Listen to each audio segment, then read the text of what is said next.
Com a palavra aqui o nosso representante do Nordeste, nosso prezado governador Flávio Dino. Senhor presidente, saudar Vossa Excelência, assim como as autoridades federais, nossos colegas governadores. Vou dividir minha breve intervenção em 3 partes. A primeira diz respeito à emergência. Na emergência, informo a Vossa Excelência que nós iniciamos as ações conjuntas entre os bombeiros e o Exército já na sexta-feira. Tivemos uma série de reuniões, instalamos uma sala de situação 24 horas em parceria com o 24º Batalhão de Infantaria da Selva. Hoje nós temos feito ações de capacitação dos bombeiros junto ao contingente do Exército desde o sábado. Eu tenho acompanhado isso pessoalmente e hoje já houve sobrevoos sobre áreas de maior preocupação, envolvendo o comando do 24º BIS com a Polícia Militar e o Corpo de Bombeiros. Também noticio a Vossa Excelência, assim como o eminente ministro Ricardo Salles, todos os colegas do governo federal, que ontem eu editei um decreto sobre a proibição de uso de fogo nesse período mais crítico, consolidando a legislação ambiental existente. É claro que o Código Florestal já prevê os limites pelos quais isso se torna possível. Nós criamos, ministro Ricardo, uma regra geral. A regra geral é a vedação do uso do fogo, a adoção de práticas sustentáveis para que nós possamos viabilizar a compatibilização entre a necessária preparação das áreas para fins de agricultura, de produção, com a proteção do meio ambiente. Esse decreto foi editado. Nós fizemos as exceções do Código Florestal, e que Vossa Excelência conhece, no artigo 38, como exceções à regra geral.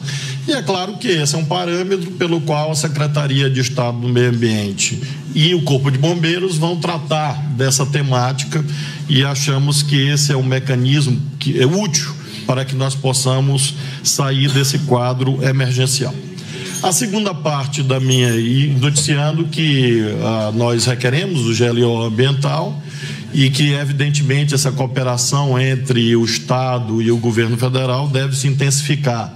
É o nosso desejo que isso ocorra, e quero registrar a ampla colaboração que temos tido do Comando Local das Forças Armadas, que tem nos ajudado na coordenação dessas ações, que são permanentes, em verdade, por parte do nosso Corpo de Bombeiros, também do nosso batalhão de policiamento ambiental da Polícia Militar. A segunda parte da minha intervenção diz respeito às propostas, 3 propostas. A primeira é intensificação e retomada do uso do Fundo Amazônia. Nós temos projetos em andamento, sendo executados com recursos do Fundo Amazônia, e nós temos, senhor presidente, projetos que aguardam a apreciação do Fundo Amazônia. No caso do Maranhão, se refere exatamente ao combate, à prevenção e combate a incêndios florestais. Nós temos um projeto lá, no valor de 33 milhões de reais, que pende de apreciação junto aos órgãos deliberativos do Fundo Amazônia, e isso poderia viabilizar a aquisição de equipamentos de grande importância para emprego por parte do nosso contingente estadual e também, claro, em regime de parceria com as Forças Armadas.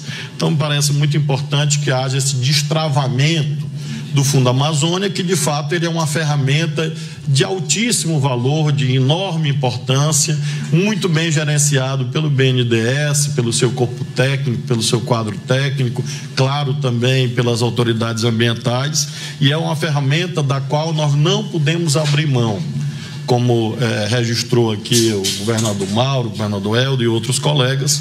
É claro que há uma restrição fiscal aguda que o Brasil atravessa, as finanças públicas, como nós sabemos, duramente depreciadas, e nós não podemos rasgar dinheiro, porque rasgar dinheiro não é algo sensato na atual conjuntura. De modo que a primeira proposta que eu gostaria de registrar é esta, Fundo Amazônia. A segunda, gostaria de corroborar tudo quanto dito por vários que me antecederam acerca da importância de um programa de cooperação, de regularização fundiária e assistência técnica. O governador Helder acaba de demonstrar detalhadamente como é possível, mediante ações normativas e, sobretudo, administrativas, garantir o bom uso do solo na Amazônia, sem que haja nenhum tipo de discurso de terrorismo antiambiental, que de fato não é sequer necessário e pode ser nocivo, inclusive, ao povo brasileiro, aos interesses do Brasil. Então, a segunda proposta vai nessa direção, de que, mediante a ação do Ministério da Agricultura, haja uma concertação, uma articulação de ações do INCRA com os institutos de terras estaduais para ampliação da regularização fundiária, também retomada dos programas de assistência técnica, que são fundamentais para que nossos produtores, sobretudo os pequenos produtores, possam ter acesso à tecnologia, à mecanização e, com isso, se livrar da quase condenação, às vezes, do uso do fogo como instrumento de preparo da terra para fins de agricultura. E a terceira proposta diz respeito à priorização do uso sustentável da Amazônia. Nesse caso, não precisamos sequer de qualquer alteração legislativa. Todos os instrumentos legais já estão aprovados em governos anteriores, legislaturas anteriores, notadamente o Código Florestal, mas não só. Desde a Lei 6938 de 1981 até o Código Florestal, nós temos um acervo legislativo admirado no mundo inteiro como uma referência de qualidade na legislação ambiental. De modo que a terceira proposta diz respeito ao uso sustentável da Amazônia.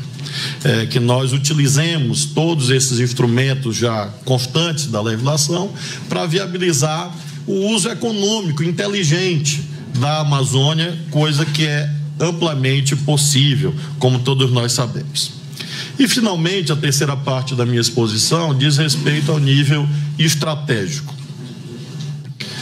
Nós não precisamos rasgar a Constituição. A Constituição Federal tem enorme qualidade, enormes virtudes. E ela é um texto ponderado, um texto equilibrado, como devem ser as ações em um país complexo quanto o Brasil.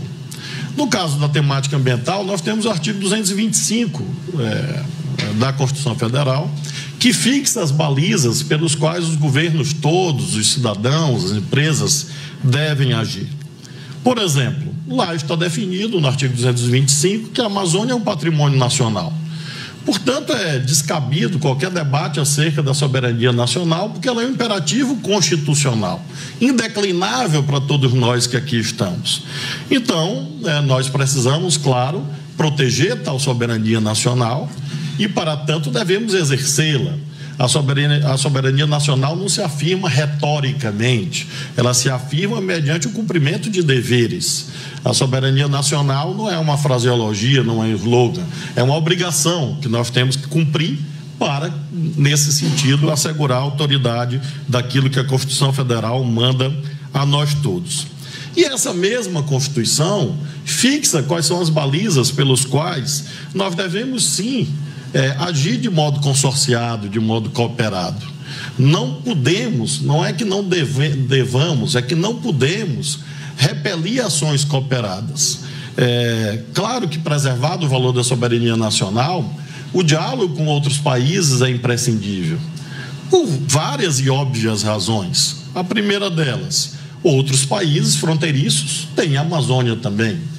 A segunda obviedade: se o Brasil se isola no cenário internacional, ele se expõe a sanções comerciais gravíssimas contra os nossos produtores. Então, defender o Brasil, defender a soberania, defender a economia, exige o diálogo com outros países, para que, com isso, nós possamos proteger os interesses da nossa população, da nossa sociedade, proteger os nossos empregos.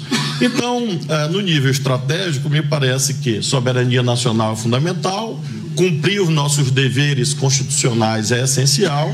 Em terceiro lugar, buscar uma ampla cooperação, sob a liderança, claro, das autoridades legitimadas a tanto, no caso, o governo federal, mas no concerto das nações do mundo, sobretudo das nações que conosco dividem a Amazônia na América do Sul, procurar um processo de cooperação que abranja outros países, Também organismos privados, eu não sou daqueles que satanizam, demonizam ONGs. Eu acho que isso é um equívoco, porque nós temos ONGs de imensa seriedade no mundo e no Brasil. Então nós precisamos sempre separar, como diz a Bíblia, o joio do trigo. Nós não podemos dizer que as ONGs são inimigas do Brasil. Quer dizer, não adianta, não será tocando fogo nas ONGs que nós vamos salvar a Amazônia. É preciso sempre se distinguir entidades da maior seriedade que atuam no Brasil há muitas décadas, universidades, institutos, igrejas, que podem ajudar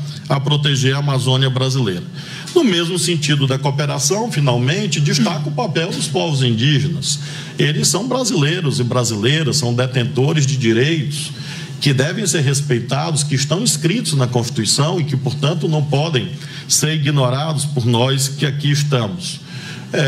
E a Constituição oferece os caminhos pelos quais a União, como detentora do domínio, da propriedade sobre as terras indígenas, podem exercê-las. Então, eu queria finalmente destacar que nesse nível estratégico, me parece que o meio termo é a melhor receita. Extremismos nunca são adequados no enfrentamento de uma temática complexa quanto essa do meio ambiente. De modo que acho fundamental, finalmente, que nós façamos um discurso sempre ponderado. Porque quando se solta uma faísca nos níveis hierárquicos mais altos, isso, quando vai chegando ao chão da realidade, pode se transformar no incêndio. Então é preciso ter sempre muito cuidado, muita ponderação, porque é o arbitramento de interesses conflitantes, legítimos, de perspectivas diferentes de como governar o Brasil, e não será, evidentemente, de modo impositivo, coercitivo, que vai se chegar a um bom termo. De modo que, finalmente, nesse nível estratégico, gostaria de fixar este trilho. O nosso trilho inafastável, irrenunciável, é a Constituição. Dele nós não podemos nos separar. E a Constituição fixa quais são os parâmetros pelos quais deve haver defesa da soberania, cooperação com outros povos, respeito aos direitos indígenas, respeito às entidades privadas que atuam no Brasil, proteção ao meio ambiente, proteção da economia brasileira, garantia de que o nosso país não seja exposto a sanções comerciais, que nossos produtores não sofram em razão de uma temática deste tipo.